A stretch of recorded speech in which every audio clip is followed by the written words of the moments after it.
Today you are in for a treat because I am going to be sitting in the interviewee chair, and one of my dearest friends, one of Ruby Coral's godmothers, Christie Osborne, is going to be interviewing me. And as we were preparing for this episode, I only gave her one stipulation: to ask me the questions that you would ask me if the mic wasn't on. All of those things that you want to know about me and our friendship and who I am and my process and how I approach life and how I approach healing and entrepreneurship. Ask me all of those things. And let me tell you, this episode does not disappoint. She really does get in deep and allows me to share parts of my story that I've never shared before that hopefully can uplift you. This is our 100th episode of the Flourishing Entrepreneur podcast, and I'm so excited to have this special flipping the switch moment so that you and I can connect better, that you and I can better tell our connected stories because you know a little bit more about mine. All right, let's go. Welcome to the Flourishing Entrepreneur podcast with Aleya Harris. If you're looking for actionable ways to overcome communication and differentiation challenges by sharing radically authentic stories, you are in the right place. Listen in and learn how to stand in the power of your unique narrative to transform your personal life, business, and workplace culture. And now, your host, award-winning international speaker, strategic storytelling consultant, and Japanese whiskey lover, Ruby Coral's mom, Aleya Harris.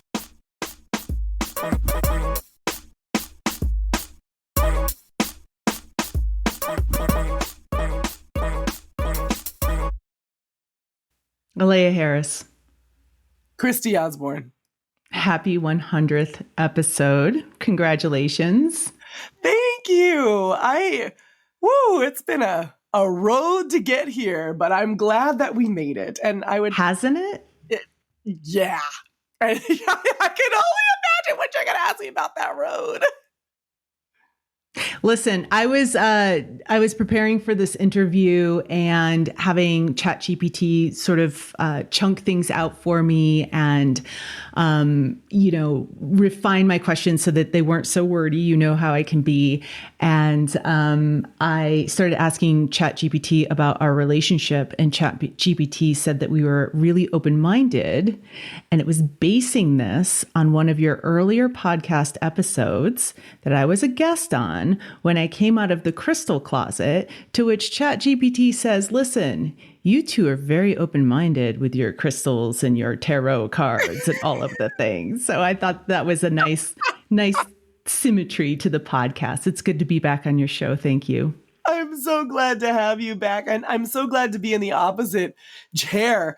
I can say for sure, I was going to say I don't think, but for sure, no one else has ever interviewed me on my podcast. And I can think of no one else who I would want to have do it besides. I've been so excited about this. And, the thing I've been really excited about in particular, we've had this conversation as friends because we are friends, but behind the scenes, there was this real shift that you had recently. And I think a lot of people in your audience felt it as well. And it was this shift where you were going to double down on some radical authenticity in your own world. And you were going to walk the walk and talk the talk. And I just remember this first email that you sent. I can't even remember the content of it, but I remember how it made me feel.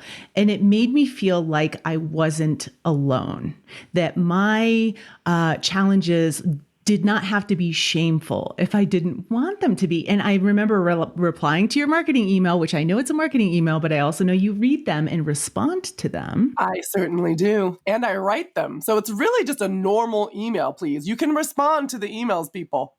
You can respond to the email. So I responded to the email and I said, this is amazing. I feel like you are showing up as the real you. And you said, I am. So given that, you have really had a lot of change in your life recently, especially in the past year and a half. There were blessings, there were challenges, there were pivots, there was a reordering of things in your domain. Aleya, if we were writing the book of Aleya Harris and these past 18 months were a chapter in that book, what would you be titling this chapter? The past 18 months? Oh shit. That would be the name of the chapter. Hold on, girl. It will be going. You're going to be getting through this. Or even maybe when you're going through hell, just keep going. Like that might be the title of the book and of the chapter, because in order to have a transformation, you have to have something happen to you. So in the past 18 months, I had a baby, had postpartum depression, completely almost was in financial ruin, and decided that I wasn't about that life and I like nice things and trying to claw my way back from that. But there were lots of moments in time where I'm like, golly, I am so exhausted. I'm so tired. If I could just sit my little Watusi down somewhere, I would. But I didn't have that option because I had just had a baby, because I was broke and I didn't want to be destitute. So I had to keep going. And I wanted to make it worth it. So I found the lessons as I was moving and am collecting them and sharing them as I go. As soon as I learn them, as soon as I feel something, as soon as I have an aha moment, as soon as God tells me, oh, this is boom, this is what it is, this is where it was at, then I share them. As opposed to before, my storytelling was like, well, after I lived a 5-year cycle, I might share from 5 years ago what I learned and overcome, and it was clearly in a much better place so people couldn't see my mess. Now I'm learning and I'm growing and I'm developing with my audience, which is very different, a very different experience. And it's really, really scary. But at the same time, that place of vulnerability has allowed me to make connections I couldn't have made before. Because people actually, like you said, see me as a real human. Yeah, and the best practice has always been like you don't talk about your ish until it's over and you've learned your lesson. You used a phrase that I found really interesting just a couple of minutes ago. You said you really wanted to make sure that your experiences and the stories that you were telling around your experiences were worth it. Worth it to whom? Worth it to you? Worth it to your audience? Worth it to me. Worth it to me. That's how I look at it. I have to go through it, right? So financial just horribleness, right? Like I had to go through it. I made some mistakes. I didn't know I was making mistakes, but I made some mistakes. And I made some big ones and I'm still recovering from them, right? So the recovery is, most people think like the end of the story is the reward for the journey. It is, right? So when I am big kicking it on my yacht, having someone feed me grapes, that will be the reward for the journey. But for me, the biggest reward is to be able to take all the lessons that I've got through that and then share it out so somebody else doesn't have to go through what I went through. And it's like compounding the benefits from the journey. So then I'm able to feel like I made this matter.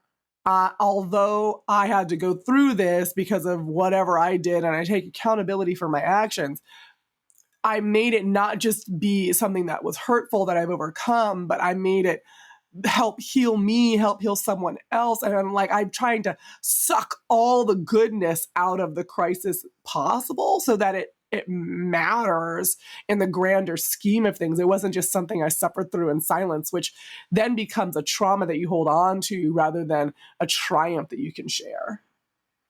So who did you think you needed to be before all this happened? Girl, I don't know.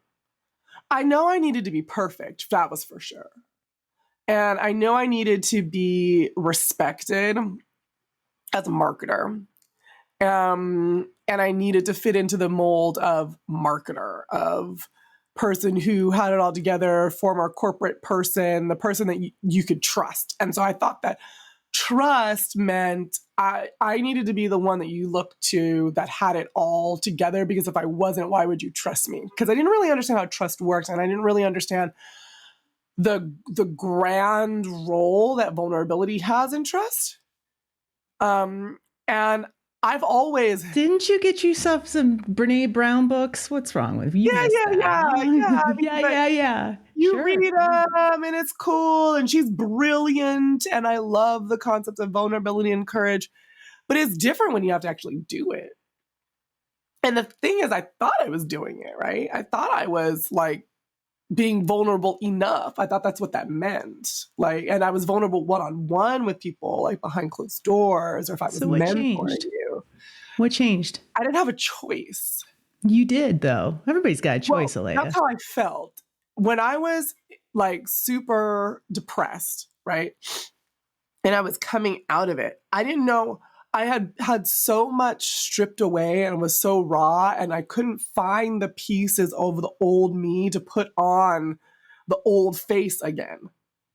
So if I had been able to pick up that old mask, I would have, if we're honest, and we wouldn't even be having this conversation right now, but it was shattered. So I didn't have a choice. I had to show up in a different way, and I didn't have the skills yet to put together a new mask, but I had this compelling drive to still show up and to tell the story. And that had to solely be spirit, because I knew I needed people to see me because I felt so hidden. But I also at the same time didn't want anybody to see me because I felt like I looked totally different. It was almost like I had gotten into some horrific physical accident and had like scars across my face. And I didn't want people to see me because I felt ugly, but I also wanted people to see me because I wanted them to comfort me and to help me and to learn from me so that they didn't do or could do. It was like this plop all in the middle. So yeah, no, I didn't have a choice to show up this way because there was nothing left. And then I never picked the mask up because I actually, once I got comfortable being uncomfortable, I rather enjoyed it.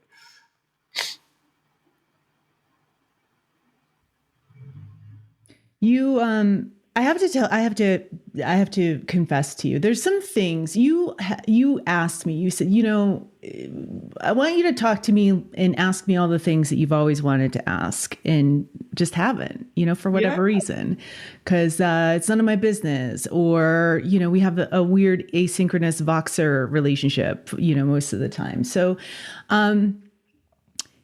when you came up with the concept of radical authenticity, I thought it was pretty catchy, right? And in that marketing way that we've talked about, I was like, yeah, that's a good, it's a differentiator. We've been talking about authenticity ad nauseum for like 2 decades, right? So like, what does that even mean? And I've always wanted to ask you, what in the world did you see that was missing that required the quality of radicalness? I think it was exactly what you were talking about. Because people have been talking about being their authentic self for so long, it had gotten so inauthentic. And I needed to basically be like, you guys are not doing this right. So it either goes into like this weird place where you're crying on stage. And if you guys have listened to any of my past episodes, you would hear that I do not like people crying on stage because it's manipulative. Or you go all the way to one other side where they get this like maudlin, like mothery, saccharine, sweet sounding voice. And it's them trying to comfort you and comfort themselves. And it's all fake. It's all fake. Or you get the, let me just dump all of my trauma baggage on you. Boom, I'm authentic. And none of that is it. For me, authenticity, people had forgotten where authenticity comes from or came from.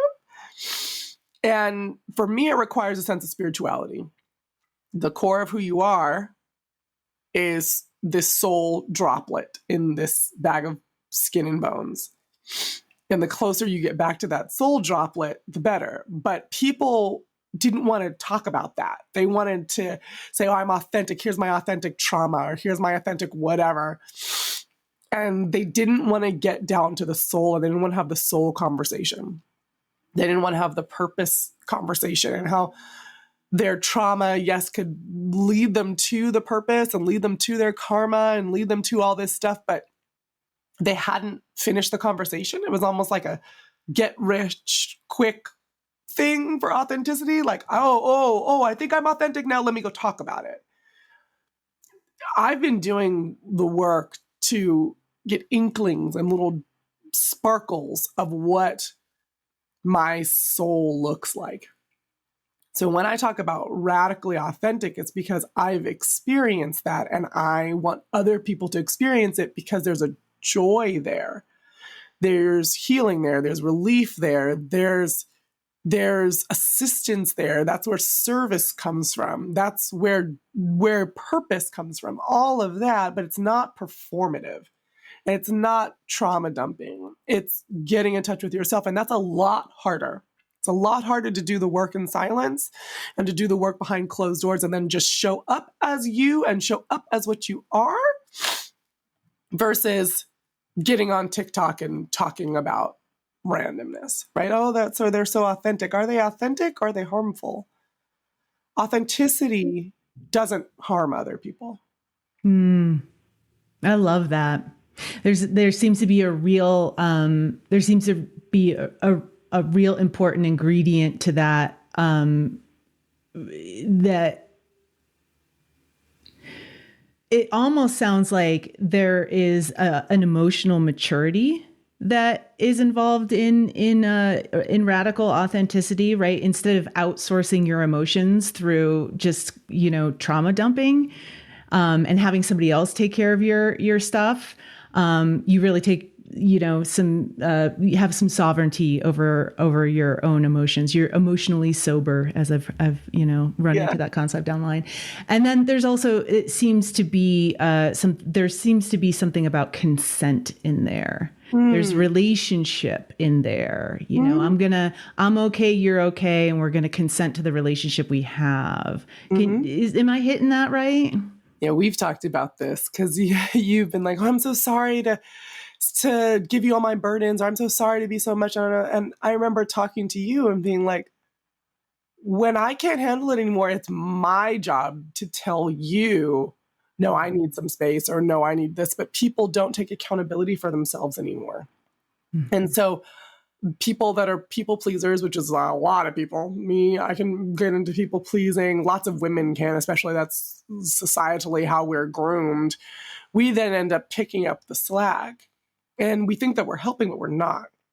When I can be accountable for my own emotions and I can say simple things, it's not like I have to become like Freud or a psychologist or psychiatrist. I can say things like, I'm mad right now. I'm sad right now. I'm mad at you for this. Let's talk about it. Or I have a lot of stuff to say. This conversation is probably going to be like over an hour and I am sad and I don't want to apologize for it. Are you okay with sitting with me through this? Yeah, sure. Right? That's me taking accountability and responsibility for where I'm at, right? Or having set up that relationship in advance for that to be okay. But we don't do that anymore. So the consent has to consistently happen, and it doesn't. So we get people pleasing, and then we get narcissistic relationships, and then we get the sense when you're trying to be authentic, and then that scares the other person because they're not used to having interactions like that. So we have to be, you're talking about energetic sovereignty and being the energetic ruler of your own self. And that also means that you communicate very well who you are, what you do, what you're feeling, and allow space for the other person where they are, and don't try to make them be where you are. And if they can't enter into a conversation with you, love them, send them into the light, and then go find someone who can. You're doing speaker training right now. You have a program that is called Spark the Stage, which you have launched, and you're relaunching, so that I believe when this podcast airs, that you will be in process for that. And one of the things that I've noticed about you, I think you are well suited to do the type of speakers training that you are doing. And having been on the speaker circuit with you, because you show up as yourself and you show up frequently, even if you haven't always been perfectly authentic, in the past or whatever, or if you had just drank the marketing Kool-Aid, you were still showing up in ways that were important and meaningful to the the small business owners and entrepreneurs that you are reaching. And what happens when you're a speaker, such as yourself, or the folks that get trained by you, is you start to attract attention. People want to take your picture. I have pictures of you, people lined up down the aisle just to talk to Aleya Harris.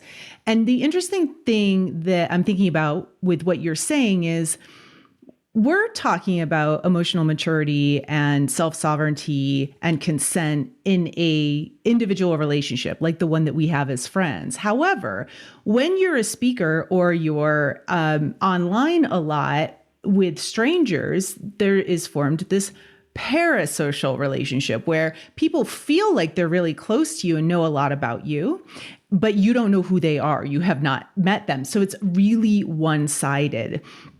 And given that context, my question is, has there been a situation where you have showed up authentically as yourself, radically authentically, and that did not land with your audience at all? Never. I would love to be like, yes, there was this one time where blah, blah, blah, blah. And if you're thinking of a time that I told you about, just tell me, but I can't think of one. It's actually been the opposite. The more authentic that I've gotten, the more people are hugging me and crying and lining up after I'm done talking. And I will say, as a note, I love you, whoever is listening to this. I do, because I love the humanity and the soul in you. But if you come up, please at least say your name. Because a lot of the times people come up to me and they just start talking about, oh, your daughter this, oh, this is going on in your life. And I'm like, 'tis true. And you are, so at least give me your name, because I do want it to be a two-sided relationship. But no, never have I been my authentic self. Never have I let my soul out to play and had it be a bad thing.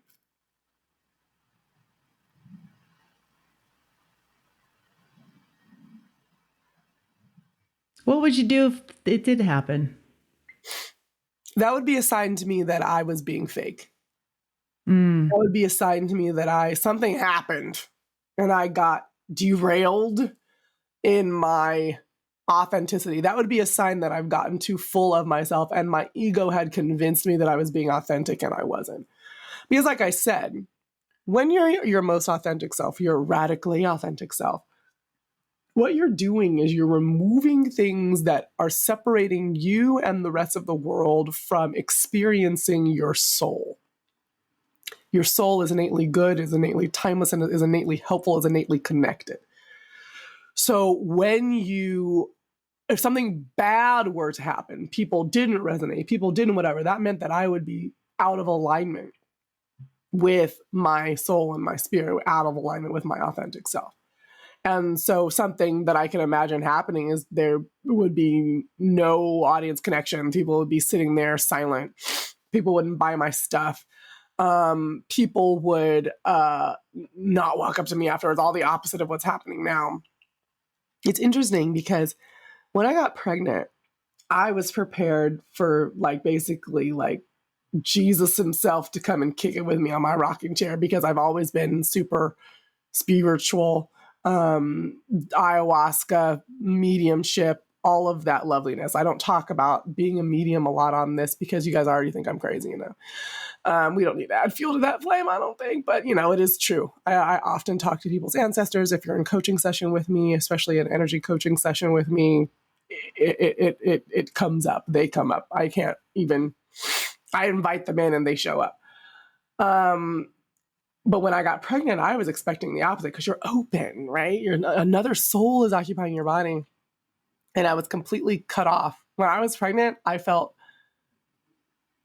the least intuitive that I've ever felt in my life, because everything was focused on developing and welcoming the souls into my body of my baby. And people were busy. My spiritual guides are busy. Everybody was busy doing things for baby Ruby Coral. And I remember feeling so lost, because I didn't realize how, because I had cultivated such a relationship with spirit, that I was constantly hearing things, constantly following, constantly seeking, constantly connecting. And when I didn't have that available to me, I felt really, really lonely. And so I also feel like that would be a side effect that would have probably been my first sign, is an extreme sense of loneliness before I got up on that stage to talk. And then I would have been out there truly by myself. And it would flop. In Spark the Stage, some of the first things that I talk about, I lead people through a guided meditation about becoming a channel, because that's what a speaker should be. Someone who knows how to channel and just open their mouth. And so if I wasn't able to channel, at which everyone can, you don't have to be a medium, you don't have to be Aleya Harris, you don't have to have done ayahuasca, you don't have to do anything, you innately can channel. If I wasn't able to do that or blocked myself from doing that, then that's when it would go bad. I want to go back a little. I want to rewind a little bit. I want to go back a little bit and talk a bit about process and hard emotions and how they relate to showing up in the world, however you're going to show up. Hopefully that's authentically, hopefully it's radically authentically. I have seen you perform beautifully, flawlessly, move people, and have been so convinced that you were okay and on top of the world and succeeding that I missed the subtext of a message you sent me right after I saw you speak, where you said, well, that didn't went well. And I thought you spoke so well that you were talking about something else. I had no idea what you were talking about. And so I just kind of like ignored it in, my Christie Osborne way. And unbeknownst to me, you were processing through this moment where you thought you had failed on stage. And I would love for you to unpack, whether it's, explaining a little bit more that moment and what you were going through, or a moment like that. I would love for you to unpack how you deal with those moments and create space for hard and challenging feelings without pushing out authenticity. Well, that particular moment was during like the thick of my postpartum depression. I decided it would be like an awesome idea to get on stage in front of a bunch of people. And everybody actually gave me great feedback. I love your energy. You were so great. It was so wonderful. And because I was just so sad, I didn't see it. And then that sadness, I knew I was sad, and I knew that I was Aleya Harris, the one that brings the energy. I was like, this is going to be horrible. And oh my God, that's horrible. And then I felt like, oh, I'm flat, or I'm too gruff because I'm trying to force this out and all of this stuff. And thank God for channeling, because it was spirit up there doing the work through my mouth, because I was not even there. I cried before that presentation and after that presentation.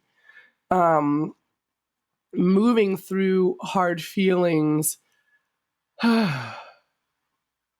Now, then I don't know how well I did it. Now, on the other side, I just stop and I give myself a break. I take a nap. I eat something, and I realize that there is time. There is enough time to do and be whoever I want to be and do whatever I want to do, and I don't need to let self-trauma happen in this moment in order to be successful. I get to take a break. I get to be sad. I get to be angry. I get to be down, and I get to say no. When you're striving for something and when you're going for something, like my goal is to be ultimately Oprah big, you feel like any little crumb that is handed you, any little crumb that is tossed at you, you have to take, because you don't know when you're going to get your next crumb. And I just decided, like, if I'm not feeling like catching a crumb today, I'm not, and something else will come.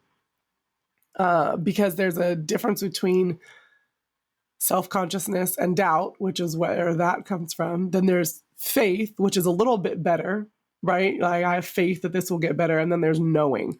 I know that I know that I know that my purpose here is to inspire others. My purpose here is to love other people into the highest version of itself. And I can't fail at that. I've pre-set up that agreement. So it might not look like how I want it to look, and it might not feel like how I want it to feel, but this is exactly how it needs to look like, how it needs to feel like for me to do what I need to do. And I could even be feeling down or sad or bad or angry right now because I need to say no to whatever's coming at me, even though it might look shiny, it might look perfect, it might look wonderful, because that's not the direction that I need to go into to fulfill my highest purpose. So right now, the answer to your question is I just stop.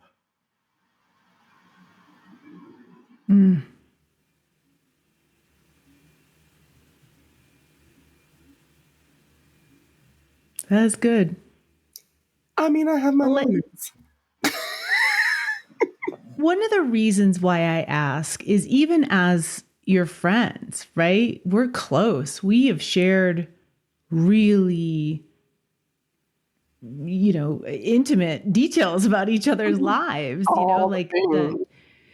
all the things. And there is a deep level of trust there. And one of the challenges I find as your friend, and I wonder if other folks who are watching and listening to you find it as well, is you are doing a lot of internal processing, and you are so growth oriented, and you're doing a lot of internal work and growth. It's very easy to see you looking so put together and so strong and performing at such a high level. It's easy to fall into this mental trap of thinking that there's some sort of destination that, we're going to be like Aleya Harris if we spark the stage, or if we have some control over our emotions, or whatever it is. Mm-hmm.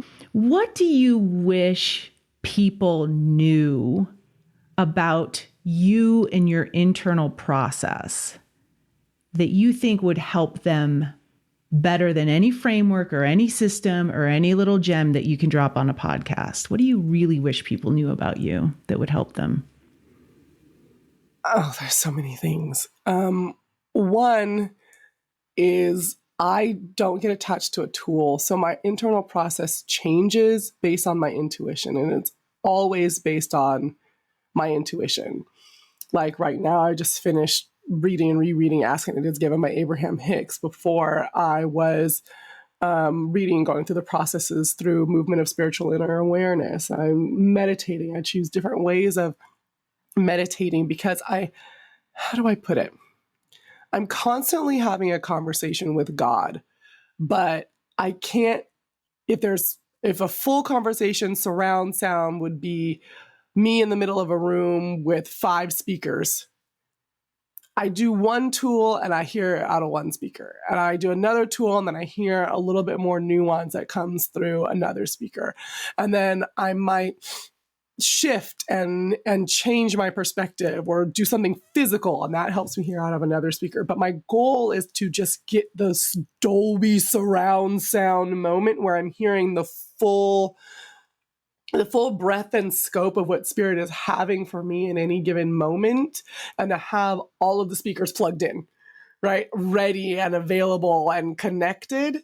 So if I were to give anybody the advice is to go after the hearing and the listening. And I don't even want to say conversation, because haven't you talked enough? I know I have. Haven't you asked enough? Haven't you, pleaded enough, prayed enough? You've done enough. The issue, you keep talking because you aren't seeing what you want. So you think you have to just keep asking for it. Spirit and the universe are not hard of hearing. So you notice I say that I'm standing in the room waiting for the speakers to turn on, is so I can listen better.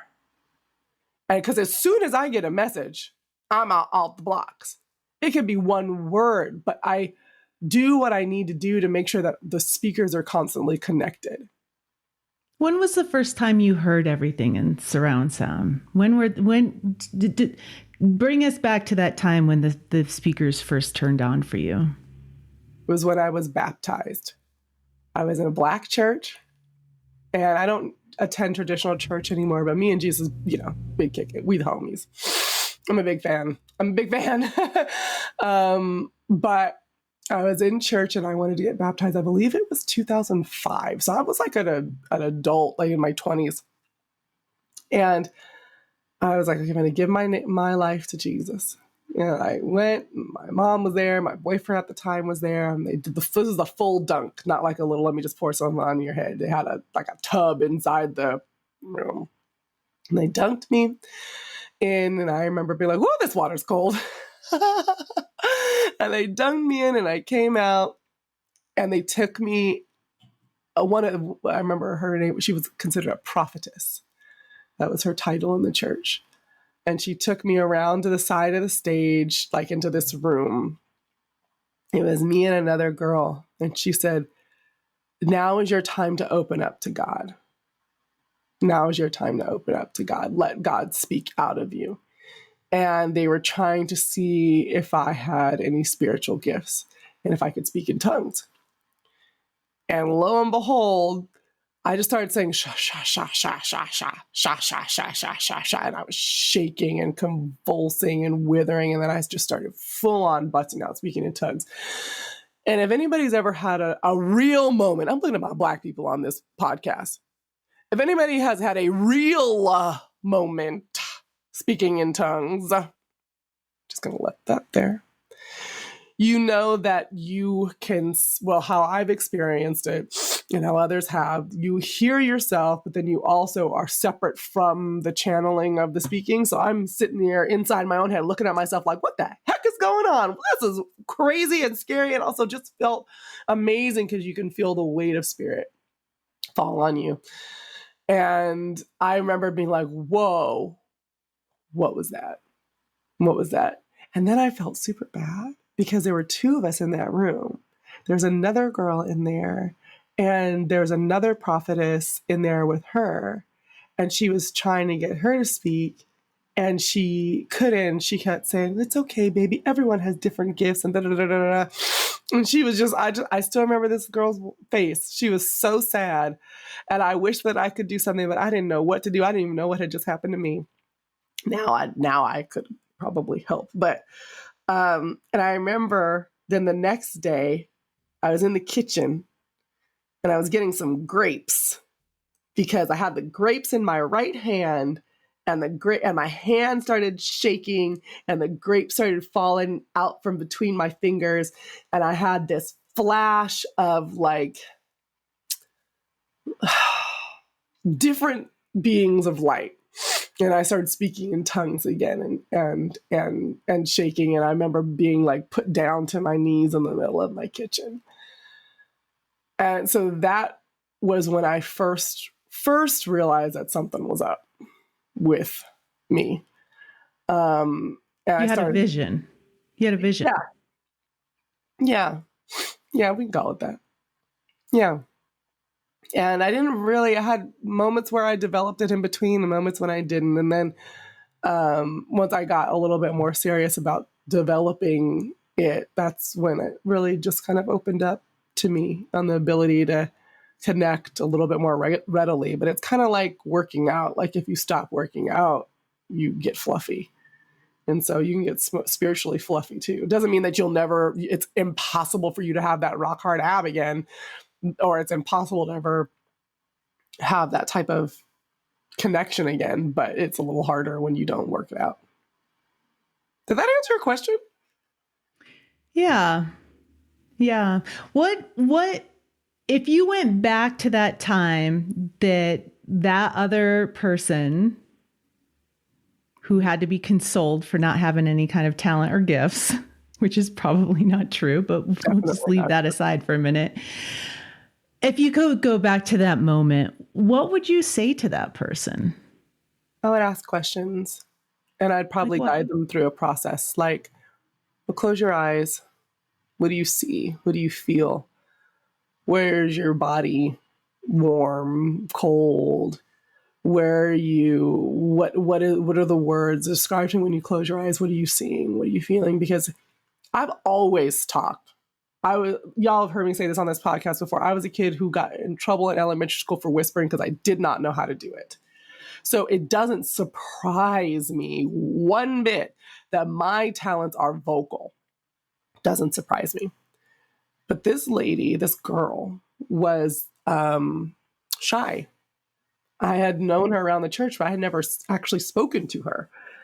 And she probably had a very different gift, but they wanted the showy and the flashy ones. It's about unearthing what are you being led to in the moment, even if it's quiet and still. It doesn't mean that it's not a gift. It just means that it's not going to show up in the same way that my gift does. I've worked with teachers and healers that can heal people by touching them. I've seen it happen. And I'm not talking about like the old, like, pastors on TV trying to bless you with the holy water that you can buy for $9.99. I'm talking about true healing in the Amazon, in Los Angeles. I've seen it. I've seen true healing take place. And I remember, because I'm type A, it doesn't matter if it's type A spiritual stuff or type A marketing stuff, I'm type A just regardless. And so I remember being like, I should be able to do that. How do I do that? Why can't I do that? Yeah, sure, I might be able to channel your grandma, but why can't I heal you with my hands? Right? And so the gift comparison happens no matter what your gift is. And then that's when you start to lose your gift. The more you compare, because that's not what it's supposed to be for. You should think of it more as opposed to like you trying to be like the ultimate superhero. You just like being on the Avengers team.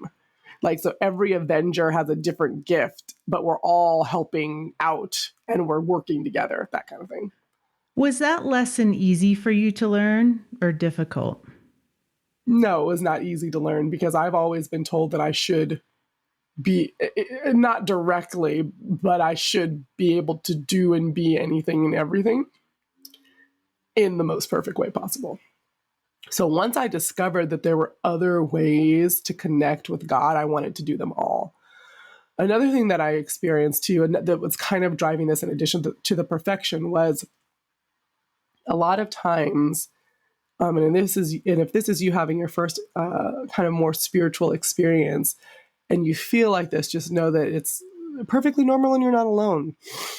You start to have a feeling of missing, like your lover, mother, brother died all at once.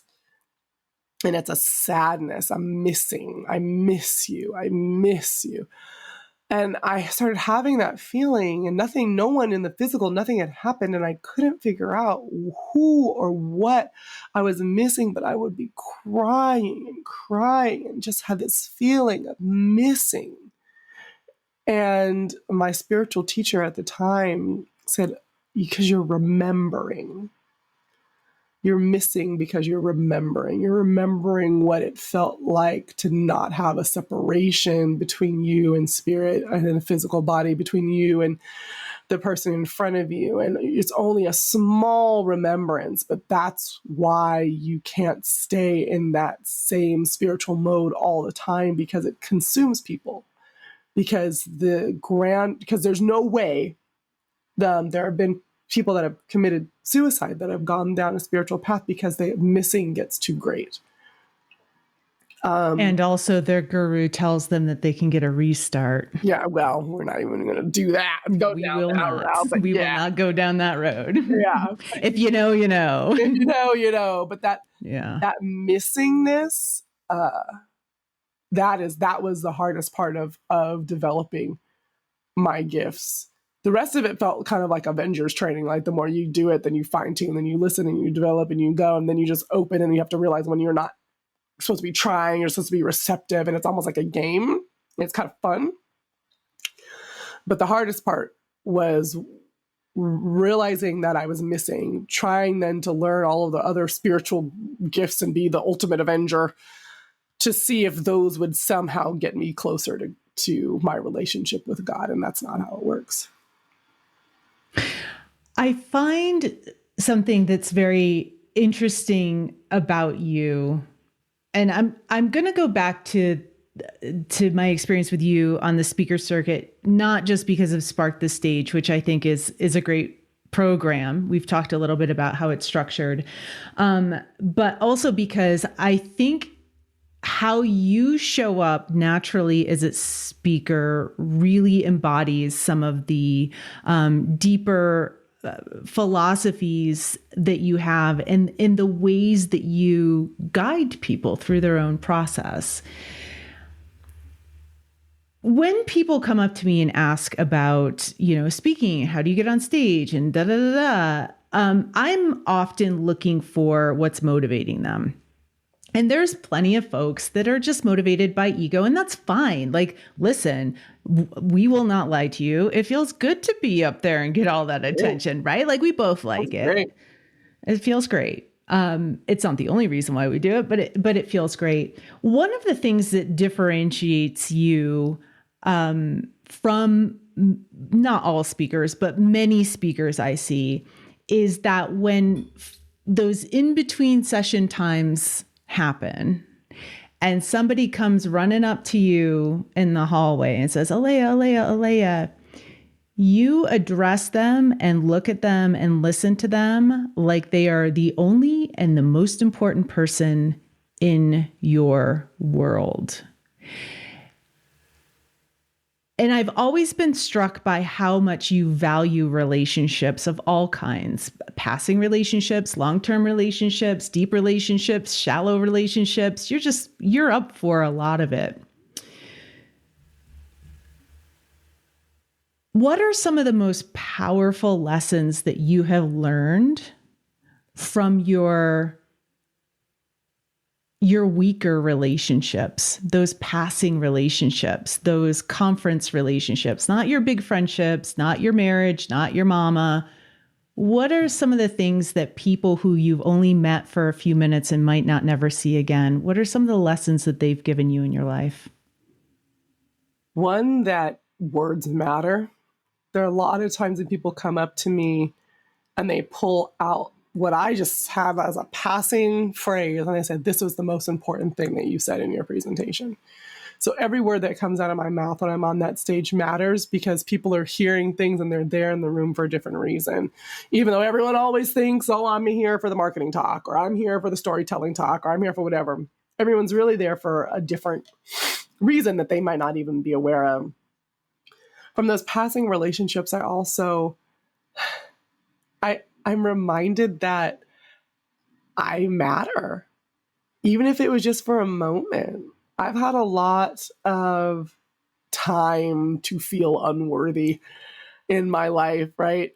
It started, with my father and him always choosing whoever he was dating at the time over me and his other family that he had developed, and now it doesn't even exist, over me. And as no matter how cute or smart or whatever I was not as important. I didn't matter. And it's just nice to have someone come to me and tell me that I touched them and I helped them and I matter. And what I did mattered, because people see you on stage for 45 minutes, an hour, but that's not it. It took me hours to put together those words, some days. And to work on the craft of being on that stage, years. That's why I charge so much. Because I didn't just come up one day and say, you know what I want to do? I want to be a speaker. This is my first time on stage. And if that is the case, the first time I did that, it was for zilch and $0.99, because I knew that that was where I was at, but I'm no longer there. And so when someone comes up to me and says, this was cool, or even when they say, like, I had someone come to me, I used Tylenol as an example in one of my presentations, and someone's like, oh, you remember Tylenol was, had that whole fiasco. Maybe don't use Tylenol in your next presentation. Thank you. I do remember that. I didn't think that was a big deal, but I appreciate that you were paying enough attention to come up to me and tell me that mattered to you. Thank you. So all of it, I appreciate all of it. The other lessons that I learned from the people that come up to me is I've never been starstruck. Like, you guys if you've listened, know that I was Stevie Wonder's private chef. I worked with Bruce Willis. I worked with the Hilfiger family. Never been particularly starstruck, but people come up to me starstruck, and it makes me giggle because I yes, think that I'm great and wonderful, but I am just like they are. It's just that I feel like they come up because they've seen me so many times or heard me so many times. I was the one on the big stage. I must be, I don't know, somehow more important. And the lesson that I learned from that is one, I'm not. So there's that. I should probably finish that thought. Two, I can talk to anybody because people are walking up to me starstruck, which means that I can walk and talk to anybody. And the people that are willing to have that relationship, no matter what their title is or who they are, those are my kind of people.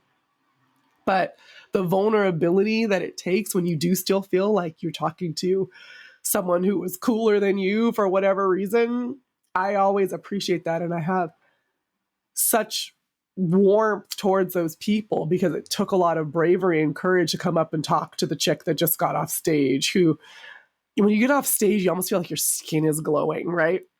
And I'm aware that I am in that moment where my skin is glowing and I'm brighter and larger than life. And for someone to come up and talk to me is very humbling because that bravery, often, even if they're the most timid person, that bravery that they had is more than I had to use on that stage because I'm not scared of the stage, but there's no intimidation there. But for them to do that is a humbling experience, and I appreciate it every time. I want to change gears a little bit because one thing that I've seen happen, and I'm wondering the backstory behind this, right? One thing I have seen happen with you again is the more authentically you show up, the more. And I'm for my own sake, not your sake, not your brand, but my personal little tickle. I also want to use a variety of words, and one word that comes to mind is more transparent and more relaxed. So one of the things that I've seen happen with your relationship with other people, especially other Black women, is you made a decision at a very specific point in your life to go natural. Mm-hmm. And it was, as a white woman, if people can't see me, I'm a white woman. So as a white woman, I don't have a lot of intimate knowledge or understanding about Black women's relationship to their hair other than what's available on the internet. Right. Yep. So I'm not, if you know, I don't know. And I was struck by the fact that a lot of Black women were coming up to you and not just complimenting you, right, but thanking you and saying, I think I'm going to go natural. I think I'm going to go natural. What made you decide to go natural? It was one moment. I do not remember this woman's name, but she came up to me and she said, "We can do that?" She was so wrapped up in the conversation about hair in her head. She didn't introduce herself. She didn't say anything else. That was the first thing that she said. "We can do that?" To which I said, "What?" And I was like, what did I just do? That was so salacious that she's asking if she can do that on the stage. And I said, did my boob fall out? What the heck is happening? And she just pointed. I could tell it was almost like she couldn't really form the sentences yet because she was still in shock of what she just saw. And she just kind of pointed at my head. She goes, "Your hair." And what was happening is that what happens for a lot of Black women and a lot of Black people is that we've been told that everything about us is unprofessional. Our hair, the way we talk, our skin, the way we walk, our everything. And she had just had an experience with an incredibly bright, sexy, just gorgeous Black woman on stage, intelligent, who was wearing natural hair. And it did not compute for her. It went against all of her programming.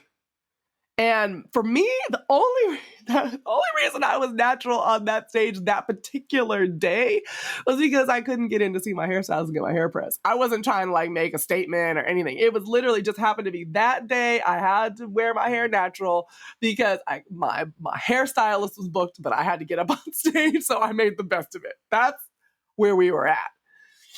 And I heard her and I said, well, you can absolutely do that. We can do whatever we want to. We're Black women. Don't we always? Don't we always have the firsts? Don't we always have the strength? Don't we always have the beauty? Aren't we always the ones that they love to hate? Aren't we always the ones that they envy and then they berate all at the same time? We can do whatever the hell we want to do because I decided that I'm making the rules. What brought you to that moment? Because I did a little bit of an internet deep dive, and I also know a little bit. When she said that she did an internet deep dive, she stalked me. Like she was telling me many times over bugs. She was like, I didn't know you did this from 20 years ago. I was like, what? Oh, yeah. Oh, yeah. So what did you find in this internet? Culinary royalty. I was on the Wayback Machine on your, what is your middle name? It's Aleya Desnay. AleyaDesnay.com, Wayback Machine. Google and all sorts of different, maiden names and stuff like that. No, I'm completely doxing you on your own podcast. I'm so sorry. Bleep it all out. But I want to unpack this a little bit more because as you become Oprah big, right? I think that there is a real danger, not necessarily your responsibility, but maybe in some ways, of people thinking that you like sprung into the world fully formed, saying like, we can do what we want. And when I look back, you've always been glamorous and beautiful, for sure. But when I look back, I remember when I first met you, you were beautiful when you would straighten your hair, but you straightened your hair for a very long time. You had a very close friend telling you, oh, you better keep your hair straight or nobody's going to take you seriously and you're not going to be professional. So I'm wondering, like, between that experience and this decision that you couldn't get in to see your hair girl, so you're going to go up on stage, not putting your hair in a bun, not smoothing it down. That's true. You decided to. Options, huh? You did. Yeah. So like, what made you feel like I'm gonna let that requirement go?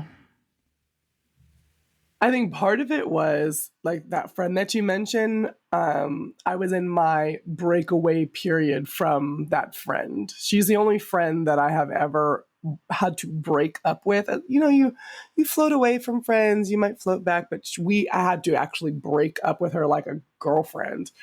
So I was in that process and I was feeling particularly rebellious. And I also think that there was at the same time this kind of spiritual awakening process happening for me. Right when I decided to wear my own hair, I was already sloughing away the layers of everybody else's expectations. And so it just was the right time. Like any outward manifestation, there's an inward work that has to happen first. So the inner work that was happening was me deciding what I wanted and what I didn't want. At the time, I was, I believe, still working full-time for a corporate company. I believe so.